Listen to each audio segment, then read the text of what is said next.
Il peut arriver que le Seigneur ne nous réponde pas. Et cela est tout à fait normal, vous me direz. Parfois, il nous laisse tout simplement libres. Parfois, pour des raisons à lui, il ne se manifeste pas. Il est bon de le savoir. Car il arrive souvent que des personnes, par peur de se tromper, de ne pas faire la volonté de Dieu, cherchent à tout prix à avoir la réponse. On multiplie les réflexions, les prières, on ouvre 10 fois la Bible pour demander un texte et avoir la lumière désirée. Et tout cela trouble et inquiète plus qu'autre chose.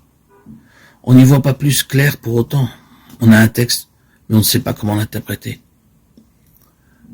Quand le Seigneur nous laisse ainsi dans l'incertitude, il faut l'accepter tranquillement, plutôt que de vouloir forcer les choses et se tourmenter inutilement, parce que nous n'avons pas de réponse évidente.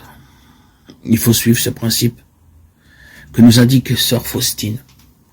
Quand on ne sait pas ce qu'il y a de meilleur, il faut réfléchir, considérer et prendre conseil, car on n'a pas le droit d'agir dans l'incertitude de la conscience.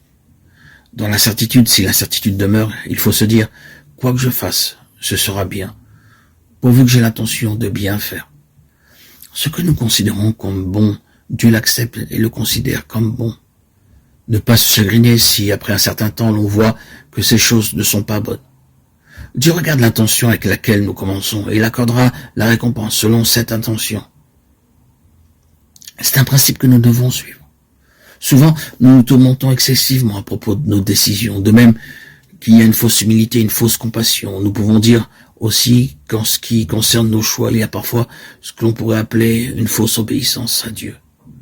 Nous voudrions être toujours absolument certains de faire la volonté de Dieu dans tous nos choix et ne jamais nous tromper. Mais il y a dans cette attitude quelque chose qui n'est pas très juste. D'une part, ce désir de savoir ce que Dieu veut cache parfois une difficulté à supporter une situation d'incertitude. Nous voudrions être dispensés d'avoir à décider par nous-mêmes. Mais fréquemment, la volonté du Seigneur est que nous sachions nous décider, même si nous ne sommes pas absolument sûrs que cette décision soit la meilleure. Dans cette capacité de décider dans l'incertitude en faisant ce qui nous semble le meilleur et sans passer des heures à tergiverser, il y a une attitude de confiance et d'abandon. Seigneur, j'ai réfléchi et prié pour savoir quelle était ta volonté. Je n'y vois pas très clair, mais je ne me trouve pas pour autant.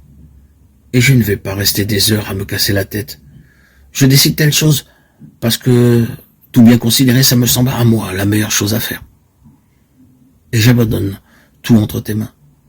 Je sais bien que même si je me trompe, tu ne m'en voudras pas, car j'ai agi avec une intention droite.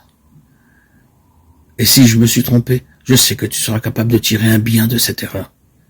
Elle sera pour moi source d'humilité, et j'en tirerai quelques enseignements. Ainsi, je peux rester en paix.